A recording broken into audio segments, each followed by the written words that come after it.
तर कसं आहे पब्लिक, मी तुमचं लाटे आहे. आज आपलं स्वागत होतं आपल्या नवीन ब्लॉग मध्ये. घरी काय टाइमपास होत नव्हता म्हणून काय मित्रासोबत आलो फिराय म्हणजे काही लई दूर नव्हतं, आपल्याच माळावर राहत होतो. तसे की आंबे बी खायची होती, कारण की आंब्याचं सीझन सुद्धा होता आणि पावसाळा सुद्धा चालू झाला होता. रस्त्यात काय मस्त की पावसाचं वातावरण सुद्धा झालंच होतं. आपल्या सुरुवातच केली मग आंबे शोधा. आंब्याची झाडं दिसत होती, त्यांना काय आंबी काय आपल्याला दिसत नव्हती. 2-3 आंब्याला विहिरी दिसली, विहिरीमध्ये पाणी तर गत होतं, पण काय करता, गार पण वाटत होतं. पावसाचं वातावरण होतं सगळं. उसाच्या कडेनं चालतच होतं बांधलेलं, पण काय ऊस कापत होता नाही. आणि सगळी मित्र काय तशी चालली होती, कारण की पावसाळा होता, काम होती काहीच नव्हते आम्हाला, म्हणून काय चाललं होती फिरायला. रानातनं चालताना काय आम्हाला एक किडा दिसला. किडा नव्हता, तो खोटा पैसा होता. आपल्या भाषेत आपण खोटं पैसे म्हणतो. तेवढ्यात काय आपल्याला एक पेरूचं झाड दिसलं. पेरूचं झाड दिसलं आणि एक मित्र तर वरती झाडाला, तो वरती झाडाला ना आम्ही खाल्ला. काय दगड मारून मारून एक पेरू पाडला होता, त्याने जो बदलला होता तोच पेरू आम्ही खाली पाडला. पेरू काय जास्त नाही, थोडी पेरू होती, पण झाडावर काय 2-3 जण चढली होती आणि एकच पेरू होता, तोच काढला आम्ही सगळ्यांनी खाल्ला. खाल्ल्यानंतर काही एक माणूस आला ओरडायला लागला आपल्याला, त्याच्या शिव्या खाल्ल्या. काय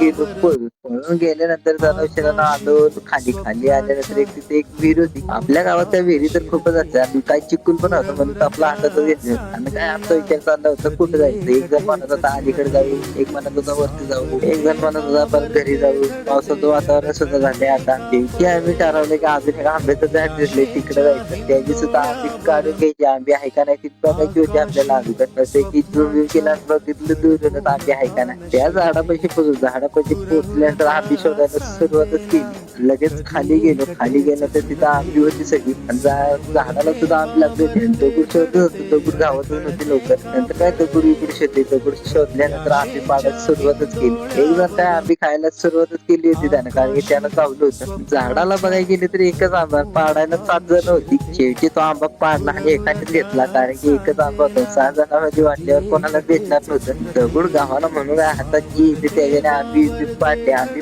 पाडून झालं तर काच्या इच्या घेतल्या सोबत आंबी पाडायला सुरुवात केली. परत त्याचा रस्त्यानं आम्हाला वाटतं की एक विहीर दिसली होती, ती जरा येणार. रस्ता तर होता एक साईडला चांगला, पण याला काय अडचणीमधलं जायचं होतं, म्हणून काय अडचणीमधलं लगेच बाहेर आलो. आल्यानंतर काय घरी जायचं विचार चालू होता असताना घरी जायला निघेलच होता. तेवढ्यात काय पावसाला सुरुवात केली आणि आपल्याला थांबायचं होतं एकाच झाडाला. तिथं पण पाऊस पडत नव्हता, चिडचिड करत होता फक्त. एका ठिकाणी काय आपल्याला एक वारूळ दिसलं. ती वारूळ बघत होतो, कारण की चांगलं वारूळ दिसत होतं. जरा उशिरानं काय आपल्या चिकून लई झाला होता तिथं रानामध्ये. मग काही आपल्याला पाणी गावलं. पाणी मध्ये बसले की हातपाय धुतल्या, चपला डायरेक्ट धुतल्या. चपला काय हातातच घेतल्या होता, तेव्हा धुवायचा सवालच येत नाही.